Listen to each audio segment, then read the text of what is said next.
Right. So today, the WDA CANUSA chapter is hosting Dr. Marissa Milstein, who will be presenting to us today. We're so thankful to participate in our webinar series, and we're excited to hear about her presentation. Dr. Milstein earned her bachelor's and master's degree in anthropology before completing both her PhD and DVM at the University of Minnesota, where she now works as an assistant professor. Dr. Milstein is a wildlife infectious disease veterinarian whose work sits at the intersection of disease ecology, anthropology, and genomics. She uses her unique background to combine both quantitative and qualitative approaches to better understand the ecological and socio-cultural factors that shape pathogen spillover.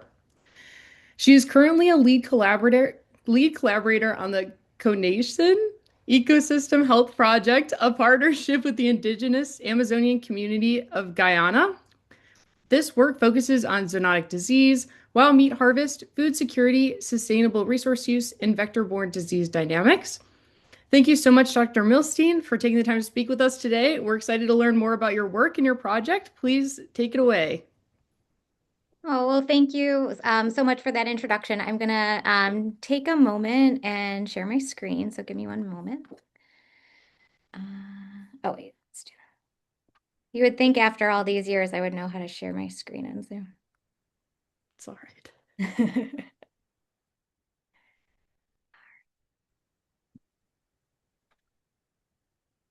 All right, are we good? Can everyone see? Yep, looks great. Okay, awesome. Great. I am a new assistant professor in the Department of Fisheries, Wildlife, and Conservation Biology here at the University of Minnesota. And today I will be talking about how understanding and mitigating human-wildlife transmission risk through community-based research. Before I get started, though, I kind of want to do a quick caution about slides. I study a lot of about hunter-harvested wildlife and about zoonotic disease transmission that comes from hunter-harvested wildlife. And so you're going to see a lot of pictures of hunter-harvested wildlife and necropsies. And so I just want you to know that you can always kind of look away from your screen if these pictures make you uncomfortable in any way. But I do want you to know that I am using these slides really intentionally. One, it's to demonstrate the work that I do in the field, and then also to push ourselves about our own preconceived notions about what appropriate food looks like and where appropriate food comes from. Before I get started, though, I thought I'd just kind of give a brief background about myself and how I got to the University of Minnesota. Like Mara said, I have an undergrad degree in anthropology that I got from University of Wisconsin in Madison. And then right after I graduated from undergrad, I spent a year in a Costa Rican rainforest studying white-faced capuchin monkeys. So I thought I wanted to be an anthropologist, and I wanted to work with wild primates. Right after working in Costa Rica for a year, I worked for a few years at the Lincoln Park Zoo in Chicago in their Great Ape House, where I managed data from Gombe National Park in Tanzania, where Jane Goodall established her field station, and also did a lot of work studying cognition in zoo-housed apes. And then I went on for a PhD in anthropology, studying mother-infant interactions in the Republic of Congo. But while I was in my PhD program there at Washington University in St. Louis, I started to become more and more interested in zoonotic diseases and wanted to do a bit more really like applied research. So I decided to kind of stop my program at WashU and I applied to vet school. And so I got my DVM and PhD both from the University of Minnesota. And now I'm fortunate enough to be able to stay here and continue my research. So I really use sort of these two identities in my research program. First as a wildlife veterinarian, and then also my background in anthropology and being a social scientist. So I utilize a lot of traditional diagnostics and even genomic approaches, kind of with my veterinary researcher hat on. And then I also utilize a lot of quantitative and qualitative methods, mainly ethnographic methods, as the anthropologist. And my main research goal is to understand how the ecological and sociocultural context of really impacts wildlife and zoonotic diseases. All right, so enough about me. I will talk now sort of about the research program that I've been working on for about 10 years now. So one of the most important interfaces for understanding and mitigating zoonotic pathogen transmission and a real focus of my research is hunting. So I'll begin today by introducing wildlife hunting and zoonotic disease transmission. I'll then delve into some various projects on my research program in Guyana called the Conishan Ecosystem Health Project. And then I'll also, if there's time at the end, talk a bit about my kind of growing program here in the state of Minnesota, working with the White Earth Nation on projects around protein sovereignty and wildlife health. Alrighty, so let's get started. So, people have been hunting wildlife for thousands of years, and meat from wild animals really continues to be an integral part of the food security and cultural identity of hundreds of millions of people throughout the tropical world. And this is really true for indigenous populations. But we also know that the hunting, butchery, and consumption of wild meat is a really important interface for zoonotic disease transmission. Wildlife and subsistence hunting practices also have really important cultural functions as well, such as uses for medicinal and ritual uses of animal parts to establish between and within group cultural identity. And I'll talk a bit more about that later on, and also what it means to be human. And all of these have really important implications on how beliefs and practices influence zoonotic disease transmission dynamics, how diseases are perceived by various people, and also how conservation interventions can be implemented. This is one of my favorite pictures taken from the community that I work with called the YY. And this is happening during the Shotaweka Festival. And so in the Shotaweka Festival, it's really, it occurs around the same time as Christmas time. In here, we have two hunters wearing warishis or their backpacks. And these backpacks are filled with smoked meat. And sitting at the top of these backpacks are bearded or are spider monkeys. And that is because spider monkeys are incredibly important to the YY community and what it means to be a hunter. Unfortunately, hunting, as we know, is a really important conservation pressure. And this is largely due to increases in human population densities, changes in hunting technologies. As you can see here, my colleague Elijah is carrying a black spider monkey in his right hand, and then in his left hand, he has both a bow and arrow and a shotgun. And then we have these synergistic effects of both habitat destruction and hunting together. The hunting, butchery, and consumption of wildlife are also really known important routes for zoonotic diseases, and this group obviously knows that.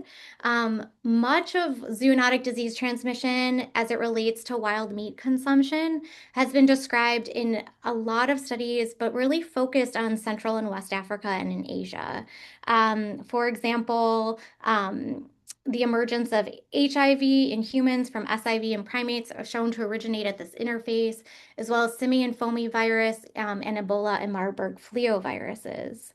And I wouldn't be a zoonotic disease researcher if I didn't have this estimate that about 70% of reemerging and emerging infectious diseases are of zoonotic origin. And I used to have an advisor that would say rats, bats, and monkeys are major sources of zoonotic diseases, but primates, bats, and rodents, as we know, serve as major sources of zoonoses. What's interesting, however, is that this interface has been really understudied in Amazonia. And this is really surprising given that this region has been identified as a major zoonotic disease hotspot. Numerous pathogens have originated from this interface, such as Panosoma cruzi, leptospirosis, echinococcus. And it's estimated too that about 1.5 to 2 million tons of wild meat is consumed annually in this region. And as you can see from these citations, these are kind of dated now. So I imagine that there's even more being harvested for wild meat. This is a map taken from Han et al. From 2016 that predicted the distribution of zoonotic disease in mammalian hosts, where you have the number of species with zoonoses indicated from white to yellow, where white to yellow have a small number of species with zoonoses, and then pink to purple a high amount. And as you can see, the neotropics are really a predicted hotspot. And this is a map taken from 2021. And I know there's a lot of colors on this map. I just want you to focus on the orange areas. And that is where indigenous territories are in Amazonia. So indigenous territories make over 50% of all protected land in the region and 20% of the total land area in Amazonia. And one such indigenous reserve is called the Kayapo Reserve. And I don't think my cursor is working. Yeah, no, it's not. But if you, on the right-hand side of the map, it's the really large orange territory that's kind of shaped like a Y.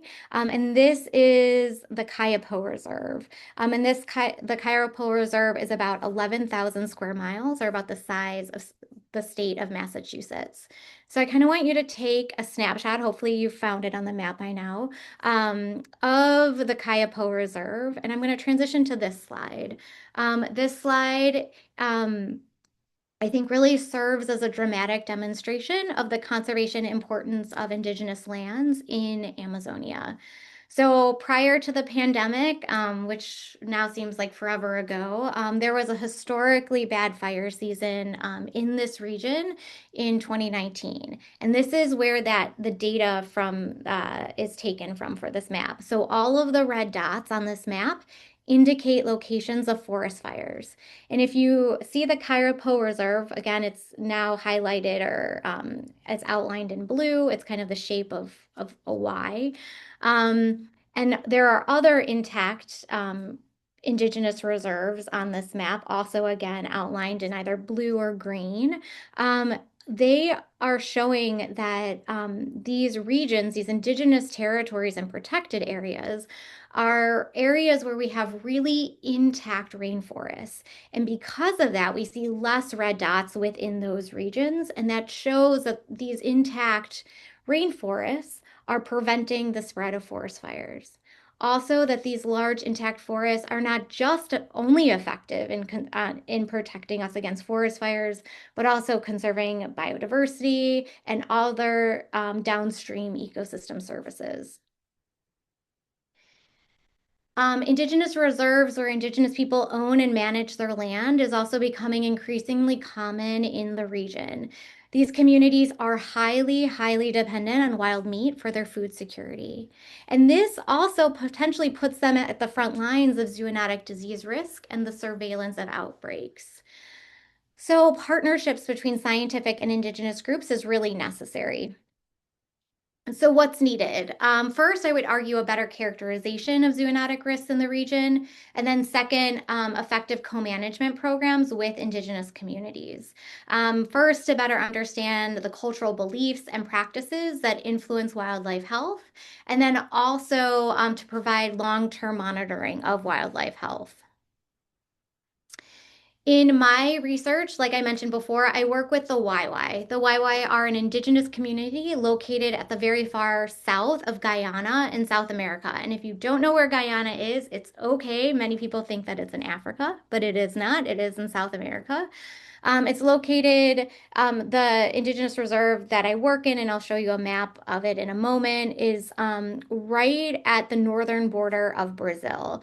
And the indigenous reserve is called the Kanashan Amerindian Protected Area, or the Kappa. The Kappa is about 648,000 hectare indigenous reserve that is owned and managed by the YY people. There are approximately 300 YY that are concentrated in a small village called Masakanari. And again, I'll show you a map in a moment. The YY are characterized as forager horticulturalists. So they practice a really traditional Amazonian subsistence strategy of swidden cassava horticulture, and then they supplement their diet with wild meat and fish. And they are considered throughout Guyana as the most traditional indigenous group. And hunting plays a really important part in their cultural identity, particularly the hunting of non-human primates. And again, here we can see that with Elijah holding two bearded saki monkeys that he had just harvested and will be cooking in for a meal. So here is a map of the Kappa. So we're in Guyana, and we're at the very far south of Guyana at the northern border of Brazil. That boundary is outlined in red. The YY are concentrated in a village called Masakanari, which is starred on this map. And this area protects a portion of one of the largest areas of contiguous rainforest in the entire world. And this area, with a really small human population density, is really representative of indigenous reserves throughout the tropical world, where you have these massive areas of protected land and then these smaller populations. I thought it would be fun to kind of show some photos of what it's like to get to the Kappa. Um, it usually takes about 2 weeks to be able to get to the field site that we work in. And I had a colleague kind of ask me facetiously why it takes us 2 weeks to get to the Kappa. And I think that these pictures really answer that question. We are working in probably one of the most remote regions in the entire world. And that also comes with a lot of obstacles along the way. And then there's essentially no road that can get us from northern Guyana all the way to the southern portion of Guyana. So basically, we take a week trip by land, either with on a minibus ride or a land cruiser that often gets stuck in water. And then by the time we make it to a small little port along the river, the YY pick us up in a dugout canoe. And it's about a week-long trip to get to the village of Mascanari. And this is what it looks like. It is, I think, and I know I'm biased, one of the most beautiful places in the entire world. I also thought it might be fun to just kind of see a video of taking a trip down a dugout canoe. All right, so I'm going to transition now into talking about the Kanashan Ecosystem Health Project and some of the projects that we have ongoing. Before I get started, I really do want to acknowledge all of the members of my team and the people that I've worked with, including both the YY and scientific collaborators. I was going to put more pictures of our collaborators on the slides, but it got too overwhelming. So I hopefully I represent everyone in the project. Briefly, just to kind of talk about how this project got started. So in 2013, at the request of the YY, Dr. Christopher Schaefer, who is an assistant professor here at the University of Minnesota, started working with the YY to address questions regarding sustainable resource use and understand the sociocultural importance of hunting and fishing. In 2015, I began working with the YY on a health component of the project, which was initially really focused on assessing and mitigating zoonotic disease risk from wild meat consumption. And then from these collaborations, Dr. Schaefer, myself, and the YY started the Kanashan Ecosystem Health Project. And this is really an Indigenous scientific collaboration for the co-management of natural resources and the promotion of shared human wildlife health. And so Chris and I have been going to the Kappa every year since the start of the project, working with the YY. The question, are primates in the Kappa healthy, is a question that is really near and dear to my heart. So this was the first question that the YY really wanted us to address as a team.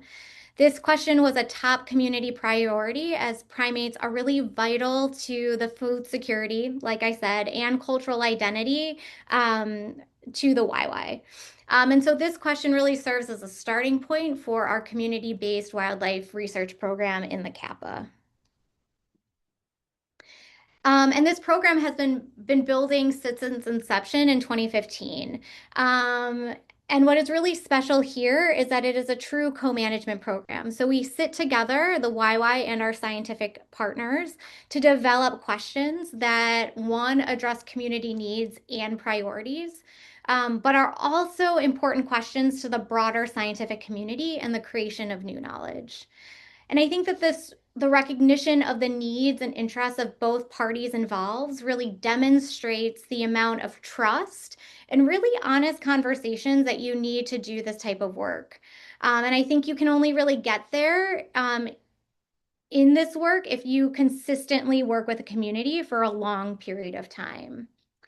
So I'm going to kind of use this timeline for the remainder of our talk. I probably won't have time to go through all of these projects, but we'll see how far we get. So I want to start with our ongoing hunter-based disease surveillance program, again, to address the question of whether or not primates in the Kappa are healthy. So I started this program in 2015, and this is where I trained YY hunters to conduct field necropsies on all mammalian species harvested for food in order to monitor the health of these animals. And here are some pictures of our initial training program, which included developing culturally appropriate collection methods for long-term collection. So even as we speak, YY hunters are collecting samples. And so on the picture on the left is I'm working with Elijah on teaching him how to conduct a field necropsy on a spider monkey. On the top right is a picture of myself working with YY hunters to develop appropriate data collection methods. And then we bring the samples back to the United States to be analyzed at the University of Illinois Zoological Pathology Program under the advisement of Dr. Karen Terrio, who is a phenomenal veterinary pathologist. So from 2015 to 2019, we conducted exactly 127 primate necropsies, and the vast majority of these necropsies were conducted by YY hunters. For general primate host health screening, we submitted 82 primates, which totaled about 406 tissue samples. And these tissue samples included the heart, lung, liver, spleen, and kidney of all these animals. And they were sent again to the University of Illinois for analysis.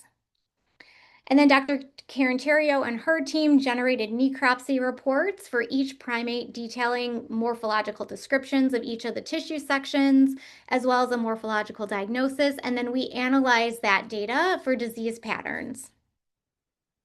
So these are various pathology slides from some of the tissue samples that we have from this hunter-based wildlife disease surveillance project. And I'm not going to discuss the details of these pathological sections, but the major take-home point here is that the primates and the kappa are healthy, that there are no significant patterns of disease among the sections. So even Dr. Terrio and her team were like, Marissa, if I ate monkeys, I would eat the monkeys in the kappa. And this work really sets the stage for some important research moving forward.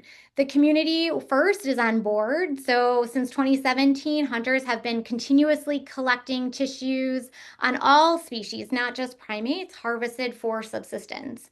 And so this program really gives us this really unparalleled cross-sectional sample of wildlife. And the continued sample collection allows us to continually monitor wildlife health populations for the long term. And then starting in 2019, we've been collecting molecular grade samples for pathogen surveillance. And so we've already started to train hunters on how to collect molecular grade samples. The community is also really interested in investment and invested in having a field-based laboratory. And we have tested out our field-based mobile lab 2 summers ago using both parasitological and molecular equipment. And there are two really main reasons why I'm excited for this part of our project. Yes, one, we can address questions in the field in real time, in a portion of the world that has been highly understudied. But what I'm actually more excited about is that we can close this loop. And what I mean by this is that we can have everything from data collection, laboratory work, and analysis all done within the CAPA alongside the community members that we work with and that we've co-generated questions together. And because of this long-term partnership, we can do this year after year, building the next generation of Indigenous and scientific scholars. So not only do we address the question, are primates healthy from a pathological point of view, but we also address this through the process of ethnography. And I kind of alluded to this in my introduction, but much of my wildlife disease research is also informed by ethnographic methods, which are taken from anthropology. So, previous studies on why people hunt or consume wild meat and their perceptions of disease risk are primarily taken from questionnaire data or structured interview data. And so, I'm sure many of you have been asked to fill out a survey in the past. I would imagine too that when somebody asks you a question and the only way that you can reply is either yes or no, it doesn't really fully encapsulate how you feel about the question being asked. And so this is why we use ethnographic methods. Instead of just these structured questionnaires where we have limited kind of ability to respond, ethnographic methods allows us to use multiple qualitative and quantitative methods simultaneously to better understand that social and cultural context of disease transmission. Also, one method within anthropology is called participant observation, and it's sitting here in the center of this triangle. And participant observation, people like to call it as like actively hanging out. But what it really allows us to do is observe the practices that participants maybe may view as unimportant or uncover discrepancies between what participants are telling us in our interviews and what and how they're actually behaving. So I kind of want to give you a few examples of this as to why ethnographic methods are super important when we're studying wildlife disease. So one question we asked in our structured interview data, so basically we're seeing on this slide yes or no responses, is have you ever injured yourself from the knife during butchery? And 60% of respondents said yes, which is, a pretty decent size. But we find out that through the butchery process, by observing the butchery process and through partisan observation, we're seeing that almost everybody is getting cut. So way more than 60%. And so this is a visual or pictorial representation of the butchery process. So if we're starting at the top left of the screen, this is two YY hunters. They just harvested a black spider monkey. They put the black spider monkey over the fire to char the hair, and then they take a large butchery knife and strip the primate of its hair. And then they take a longitudinal cut and open up the ventrum and remove all of the entrails or the organs. And then they'll take those organs and either dump it in the river or on the forest floor. They'll cross-section the animal and then put it in a pot, usually with boiling water to create a stew, or they'll roast the animals over a fire. And during partisan observation, during the butchery process, I would constantly see YY hunters getting cut during butchery. And I'd often ask, oh, didn't you just get cut? And they'd always be like, oh, Marissa, don't worry about it. That's not a cut. But these cuts were bleeding cuts. And what we know about zoonotic disease transmission is that these, even if it's a small cut, a bleeding cut is really important in transmission pathways. And so what we've realized is that the YY have a different, they conceptualize injuries different than I do. And this is really, really important that the YY consider these small cuts just a part of the normal repertoire of hunting and butchering an animal. And these perceptions is really important when we're thinking about disease transmission pathways. Another question we ask is, have you ever noticed any disease features while butchering primates? And 60 plus respondents, 67% of respondents said no. However, every time I performed a necropsy on a black spider monkey, I was immediately struck by this large parasitic infection in the body cavity when I would initially cut open the animal. To me, this large parasitic infection, which is pictured up on the screen that looks like a bunch of worms, to me screamed out a disease-like characteristic in a primate. So again, the good anthropologist in me would probe further about this while I was necropsying the animal and or necropsying a black spider monkey. And I would ask them, oh, can you tell me a bit about this? What is this? And so the YY would explain to me that this is spider monkey cotton and that the monkeys use this cotton to weave aprons, which is pictured right here. So this story gets into deeper discussions on how the YY view human animal distinctions that are really fundamentally different from Western science. But the YY don't perceive of these parasites as pathogenic or zoonotic, but just another feature of the spider monkey person. So just as the spider monkey has a heart, a liver, a kidney, a spleen, they also have spider monkey cotton. It's another part of that anatomy. The why were interested to know what this parasite was, like how we would characterize this parasite. And so we decided to again rely on histopathology with our partners at the University of Illinois. And then we also use molecular methods to phylogenetically characterize the parasite. And we found through both of these methods that this worm or this parasite is called Dipetalonema caudaspina, which is a non-zoonotic and non-pathogenic philarid, often found in New World primates. So this work is really important because it highlights how ethnographic research can be used, and it also, though, can help us to uncover other possible pathogenic targets for disease screening. So the YY, were completely not concerned about spider monkey cotton, but what they were concerned about are those gastrointestinal parasites that we would see during necropsies. And so these are really important, or ethnographic methods is really important in order to really figure out which pathogenic targets we could focus on for disease screening.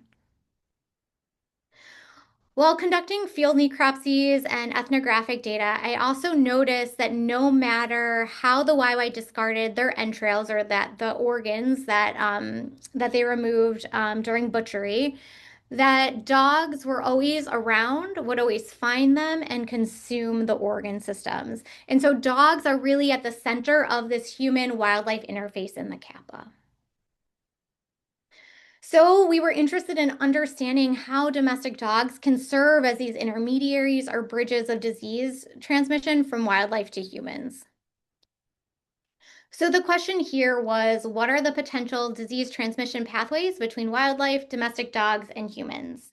And similar to what I previously presented, this question was really co-developed by the YY.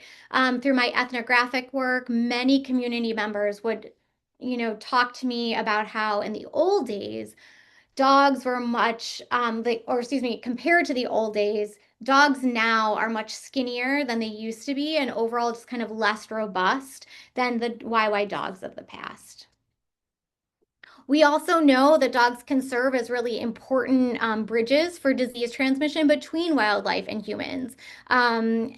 This happens in many contexts, such as rabies, distemper, lepto, and brucellosis. Again, this interface is really understudied in Amazonia, but also this interface is particularly pronounced in Amazonia. So dogs spend a lot of time in the forest, which increases their opportunities to interact with wildlife. Dogs are incredibly culturally important and economically important to the vast majority of indigenous Amazonians. Also, these dogs are known to serve as reservoirs and can transmit various zoonotic pathogens, including visceral and cutaneous leishmaniasis, Chagas, and cystic echinococcus. Among most indigenous Amazonian groups, all animals are persons and or have personhood. Dogs, however, are really special and they have this intermediary place between the human and animal world. Dogs are highly valued. They're essential for hunting, and they're really essential as well for protection against wild animals and defense against other groups. The YY in particular have been known for their dogs. So the YY have been known throughout the Guyana Shield for having the best dogs. The YY have traded their dogs with other indigenous groups throughout the region and still continue to do so today.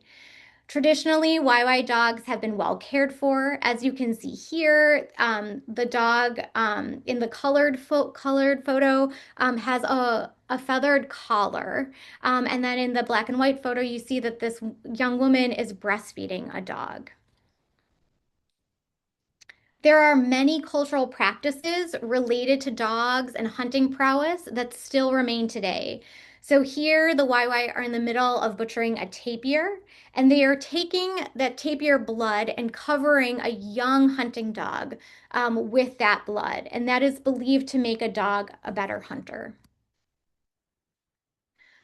So, to characterize domestic dog health and their role as bridges for disease transmission, I performed 20 physical exams on YY dogs.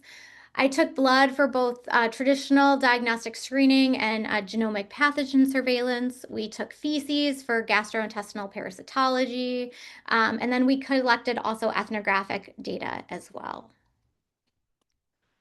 And we screen dogs for a variety of zoonotic pathogens of concern that are really known to be circulating in this region, particularly in northern Brazil. And as you can see from this table, very few dogs were positive for any of the pathogens that we screened. Our ethnographic research also revealed that the YY have many cultural practices that might buffer or mitigate against disease and are protective in maintaining domestic dog health. So YY, they give their dogs a variety of medicinal plants that are used for anti-parasitic treatment for botfly infections, for tick-borne diseases, and so forth. They also bathe their dogs in the river at least once a week. And they also have traditionally, and even to this day, maintained their dogs on dog shelves. So in the black and white photo is from the 1950s, where you can see that dogs are tied up and are often on these raised platforms. And then the colored photo is from 2019, and the domestic or the dog shelves are still being used today.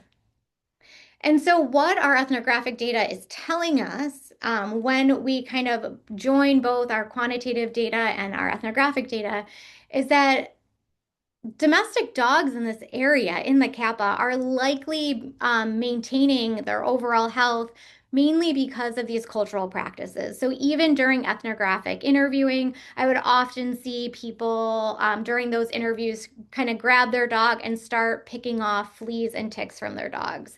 So just by maintaining these traditional practices is also then maintaining domestic dog health. In regards to our questionnaire data, one of the questions that we asked was, has your dog been bitten by a vampire bat in the last year? And 70% of respondents said yes. Additionally, the vampire bat dog interface was mentioned consistently throughout our interview and participant observation process. But what was really interesting is on physical exam, we only observed one out of the 20 dogs with lesions of vampire bat bites, which often occur on the tip of the ears or the nape of the neck. And so this interface is a research area that I really want to develop and pursue further. Um, and so This is, again, an area that I'd like to pursue moving forward. Rabies virus is primarily driven by vampire bats in Amazonia. And so we had the opportunity, a graduate student, Lexi Frank, who is an amazing bat biologist and mammologist. She came down to Guyana and worked with us, and she shared her expertise in collecting bats. And so this is one of the vampire bats that Lexi was able to capture. And now I have a new appreciation for bats because of her. All right, so I'm going to kind of transition a bit abruptly to talk about some of the research that I've been doing in the White Earth Nation in northern Minnesota, revolving around protein sovereignty and wildlife health. So for the past year now, I've been working in the White Earth Reservation in northern Minnesota to assess the needs and the potential opportunities to establish a hunter-based chronic wasting disease surveillance and management program. And this research has really required that I spend a significant amount of time living and working in White Earth and conducting in-depth interviews among hunters. Before I get started on kind of this section of the research project, I really want to acknowledge the collaborators on this project, particularly Jimmy Uran Jr. And Dr. Tiffany Wolf. So I'm sure many of you have heard of chronic wasting disease, know about it, maybe even study it. Chronic wasting disease is affecting white-tailed deer populations in the state of Minnesota. And there's this real massive effort within Minnesota among tribal nations to, both state and tribal nations, excuse me, to increase the surveillance of chronic wasting disease through the submission of lymph node samples from hunter harvested deer. But despite these incentives, hunters still don't, or at least tribal hunters, um, don't participate as much as we would like them to. So participation by tribal hunters have really remained low. Additionally, in tribal communities such as White Earth, there is this subset of hunters who are identified as community hunters, or hunters who hunt deer for individuals who can't hunt for themselves, such as elders or those that need animals for ceremony. And understanding the perception of chronic wasting disease from community hunters is really vital for chronic wasting disease surveillance and management. So since 2024, Jimmy, who's pictured here, and I have conducted many in-depth interviews with tribal community members to try to understand why folks do or do not participate in chronic wasting disease surveillance. And preliminary data from this work shows that participation in chronic wasting disease surveillance is limited due to concerns over tag limitations.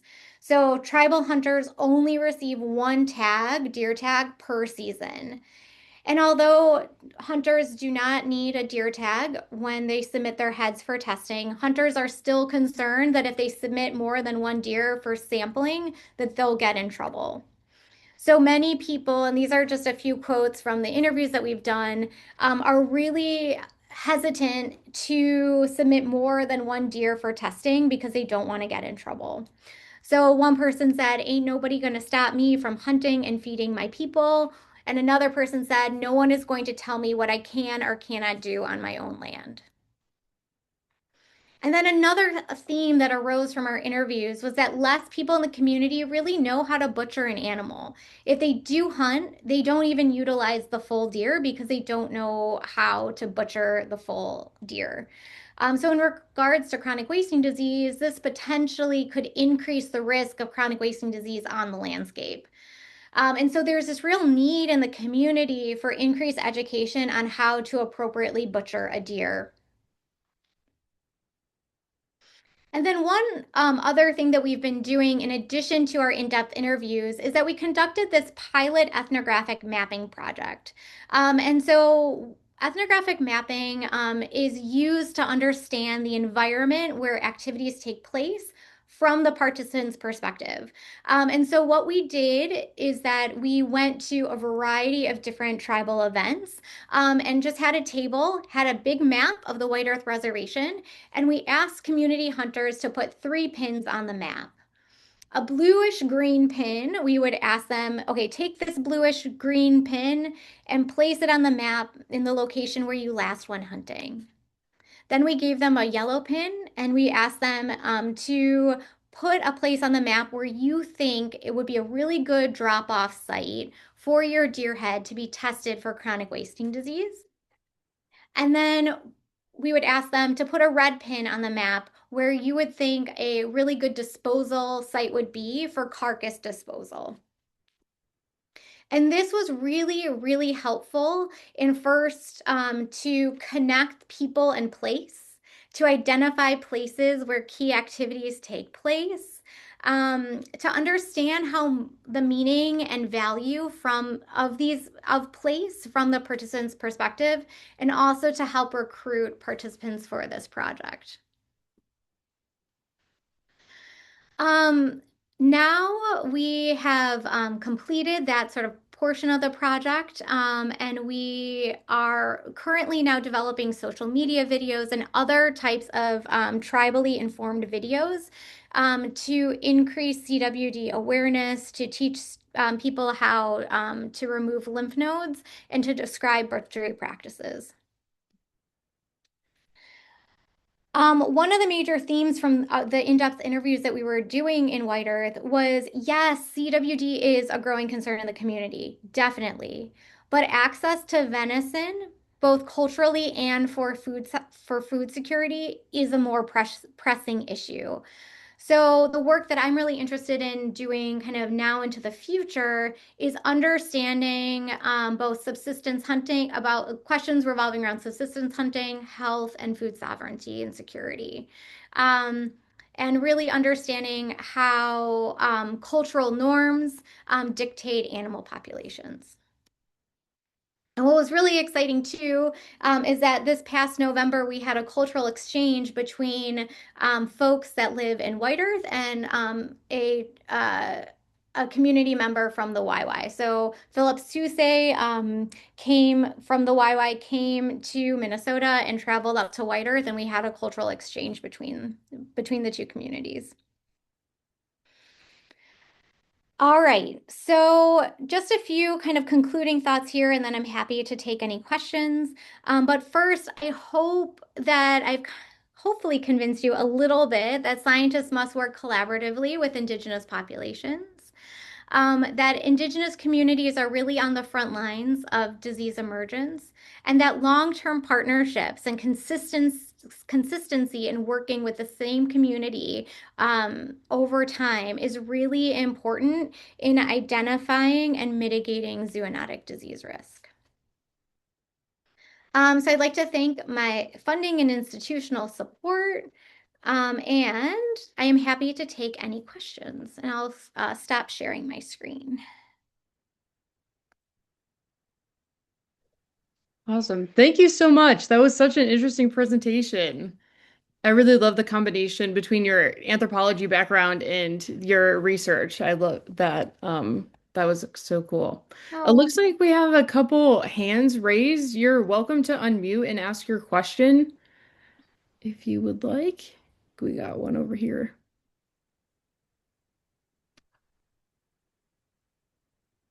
Uh, Yes, can you hear me? yep, we can hear you. Yeah, thank you for the presentation. It was very interesting and insightful. I was just curious, you mentioned that the wildlife people reached out to you all to come in and do this type of work. I was just wondering if something prompted that to happen. Like, was there an event or were they just kind of getting ahead of the curve when it comes to monitoring the wildlife health? yeah, no, that is a really fantastic question. Yes, so something did happen. So there are really like three YY communities. So the one that I work with in Southern Guyana, and then there are two other YY communities on the other side of the border in Brazil. And those communities were telling folks that I work with to stop eating primates, that primates were not healthy, that they were sick, and then also, too, that they were telling them that they were over harvesting their primates. And so the YY of Guyana were really concerned, and for the reasons that I mentioned previously, right? That it's a major source of food security, cultural identity. And so what happened was Dr. Chris Schaefer was doing primate work in another area in Guyana.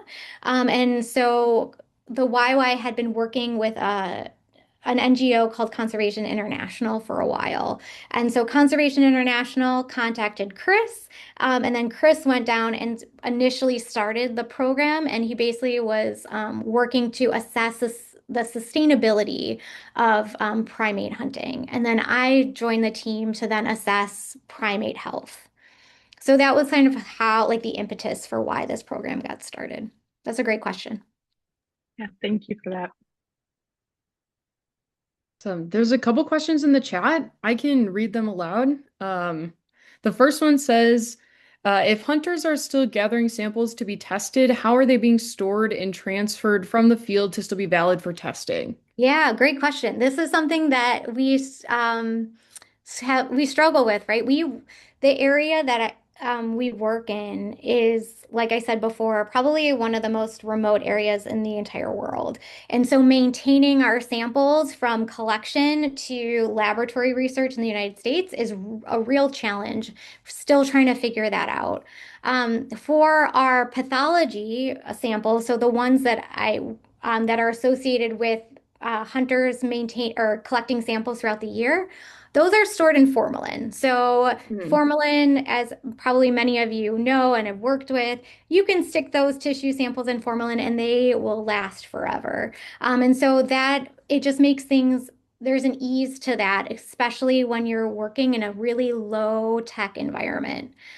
We are transitioning, though, into wanting to get into molecular research. And so for that, we need samples that are either stored in DNA, RNA shields, RNA later, need to be frozen. We need to maintain a cold chain. Like I said, even in the presentation, on a good day, it'll take 2 weeks to get to the Kappa. So maintaining a cold chain for months on end is also really difficult. So what is exciting is that the YY are starting to get a bit more kind of capacity within the community. So electricity now is becoming much more stable. Even some of the YY have their own small like chest freezers. And so we're starting to kind of figure out how we could maintain a cold chain. We brought down a liquid nitrogen tank one summer for the dog work, but our liquid nitrogen tank is really limited to about 14 days in the field. So still working out the kinks, but I think we'll have a chance to bring a small portable -80 into the field this summer. Good Cool. question. That's awesome. So cool. We have another question in the chat about the vampire bats. It says, what do you suspect is causing the discrepancies between the YY perception of vampire bat bites and what you found in the dogs during your health assessments? Yeah, it's nice to see you, Nick. Yeah, that is a great question. I think so much of our work is a snapshot in time. We go down and visit a community. I mean, granted, we're going every summer, but we are going for maybe 3 months at a time, right? It's just a snapshot. And so with the ethnographic work that we were doing, that season, we had 11 days because we were actually using that liquid nitrogen tank. So we were limited on the amount of time we could be in the field and also so that we could get our samples out. And so I think what we're seeing is that we just have a snapshot of 20 dogs that we were able to get samples on collected from in 11 days. And I think we just didn't capture it. And I think that also speaks to the importance of ethnographic research and using social science methods to contextualize the data that we're collecting. So learning from community members that what their lived experiences are as it relates to rabies and vampire bat bites is super important in better understanding kind of the whole picture as to what's going on.